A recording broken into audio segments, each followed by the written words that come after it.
반갑습니다, 여러분. 풍성한 삶 연구소의 유혜연입니다. 자, 오늘은 아내가 남편에게 해서는 안 되는 말 10가지 준비한 것 중에 이제 5번째 들어갑니다. 들어가기 전에 여러분들이 풍성한 삶 연구소는 뭐를 하는 곳인가요? 라고 질문을 하세요. 그래서 풍성한 삶 연구소는 상담소입니다. 상담만 하진 않지만 상담을 주로 하고요. 부부 상담, 개인 상담, 가족 상담, 요즘에는 청소년 문제로 힘든 가정들이 많아서 그런 상담도 하고요. 그 다음에 세미나도 하고, 그 다음에 작은 워크숍도 합니다. 그래서 더 궁금하신 분들은 저희 풍성함선 연구소 페이스북도 들어오시면 되고 인스타그램도 있어요. 그래서 관심 있게 들어와 보시면 좋겠어요. 그리고 혹시 구독 안 하신 분들, 좋아요나 알람 설정 안 하신 분들은 오늘 시작하기 전에 구독, 좋아요, 알람 설정 해주시면 컨텐츠 만드는데 좀 도움이 될 것 같아요. 그럼 오늘은 아내가 남편에게 해서는 안 되는 말 10가지 중에 5번째 들어가는데, 당연히 이거는 한 사람만 잘해서는 부부가 건강하게 살 수는 없죠. 근데 어쨌거나 아내가 남편한테 해서는 안 되는 말로 시작했으니까 그렇게 하는 거지만 잘 새겨 들으시면 서로 부부가 공통적인 부분이 많이 있을 거예요. 자, 그러면 오늘 5번째 들어갑니다. 무엇이냐면 이거죠. 아우 여보, 앞집 누구누구 아빠 좀 봐. 비교하는 거죠. 내 친구 남편이 이번에 승진했대는 당신 도대체 뭐 하는 거야? 이런 거 있잖아요. 그래서 비교하는 말. 참 사실은 비교를 하는 거는 우리는 굉장히 쉽게 하게 돼요. 그것이 아내이든 남편이든 하게 되는데 비교를 당하는 입장에서는 굉장히 힘듭니다. 근데 당연히 이게 힘든 게 굉장히 많이 힘들어요. 문화적으로 봤을 때 한국에서는 비교 당하는 굉장히 많이 힘들어요. 그게 왜 그런가 잠시 살펴봤더니 한국은 일단 좀 작잖아요. 그리고 굉장히 경쟁이 치열한 나라죠. 그래서 지금은 안 그렇지만 옛날에는 국민학교 다닐 때는 그때 초중고등학교 때는 등수 한 반에 1등, 2등, 3등 이런 것들 때 이렇게 1, 2, 3, 4 붙인 적도 있었어요. 그 다음에 지금도 대학 갈 때 수석 한다면 프랭카드 걸고 이런 나라이기 때문에 이 경쟁이 굉장히 가시적으로 두드러지게 나타나는 어떤 그런 문화 속에서 저희가 성장을 했거든요. 그렇기 때문에 사실은 우리가 결혼을 하고 성인이 되고 아빠가 되고 엄마가 되고 아내가 되고 남편이 돼도 우리 마음속에 이 비교 당하는 것에 대한 또 부담감이 굉장히 많이 내재되어 있습니다. 그래서 결혼을 하고 나서 배우자에게, 특별히 아내에게 이런 비교 당하는 말을 들었을 때 굉장히 힘들어진다는 거죠.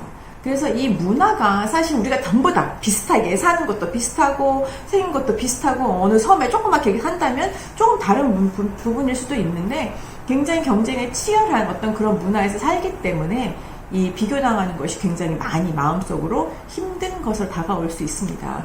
그래서 이런 부분에 대해서는 특별히 아내들이, 남편도 마찬가지겠지만 아내들이 남편에게 무엇인가를 비교하는 말을 하는 이유는 왜 그럴까요? 당신 못해, 당신 별거 없어. 그게 아니잖아요. 무엇인가 자극을 줘서, 그죠? 자극을 줘서 좀 더 잘했으면 좋겠다는 마음을 하는 거지. 너 못해, 더 못해. 이거 아니잖아요. 못한 사람 더 못하게 만들려고 비교하는 말 하는 거 아니잖아요. 아이들 키울 때도 마찬가지예요. 누구누구는 1등 했다더라. 이 말이 너는 끝까지 1등 못해. 그게 아니잖아요.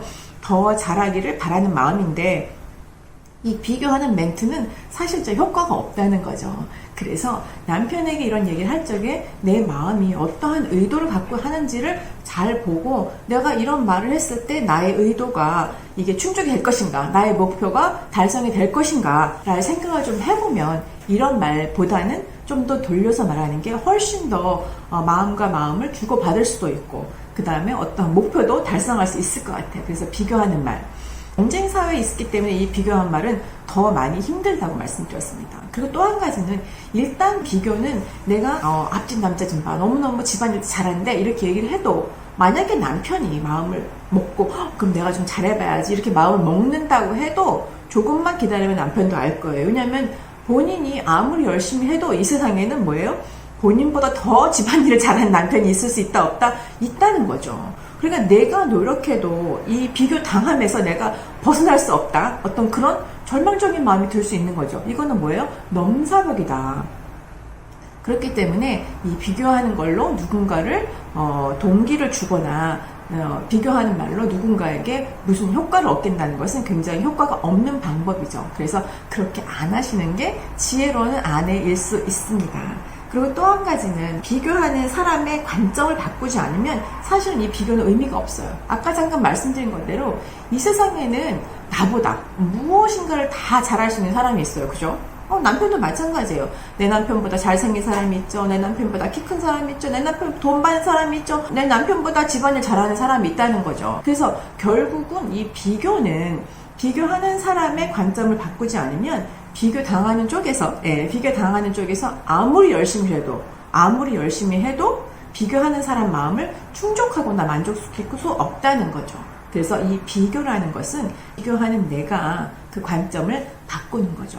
관점을 바꿔서 우리는 뭐 이 정도 살았으니까 정말 못 사는 사람을 비교하자 이런 의미가 아니고 나에게 주어진 것에 감사하고 또 나에게 주어진 것에 충성하고 그다음에 나에게 주어진 것에 조금 더 내가 노력해서 조금 나아지는 그런 것들. 내가 누구랑 비교하는 것이 아니고 꼭 비교를 해야 된다면 나의 어제 또 나의 배우자의 어제랑 비교를 하는 거죠. 당신 지난번보다 지금 하니까 너무 잘하는 거 이런 거 있죠. 결혼 처음 했을 때 1년 지나니 집안일을 이렇게 더 잘 도와주네. 당연히 이 사람을 어떤 다른 사람이랑 비교했을 때는 더 잘 못할 수도 있어요. 근데 남편이 설거지를 했잖아요. 근데 처음에 결혼 초기하고 지금하고는 설거지하는 게 집안일 도와주는 게 점점 발전이 되는 거잖아요. 근데 그렇게 비교했을 때 발전이 있는 것을 들어서 우리 남편에게 얘기했을 때는 남편들이 더 열심히 무엇인가를 할 수 있는 어떤 그런 동기를 받을 수 있을 것 같습니다.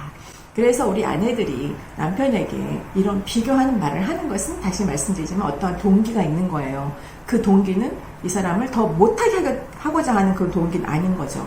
더 잘하게, 더 노력하게 하는 거기 때문에 비교하는 말로는 전혀 그런 동기를 우리가 효과를 충족할 수 없다. 목표를 달성할 수 없다. 그런 말씀이에요. 그래서 비교하는 말, 특별히 옆집 남자, 내 친구 남편 뭐 이런 비교하는 말 하지 않는 것.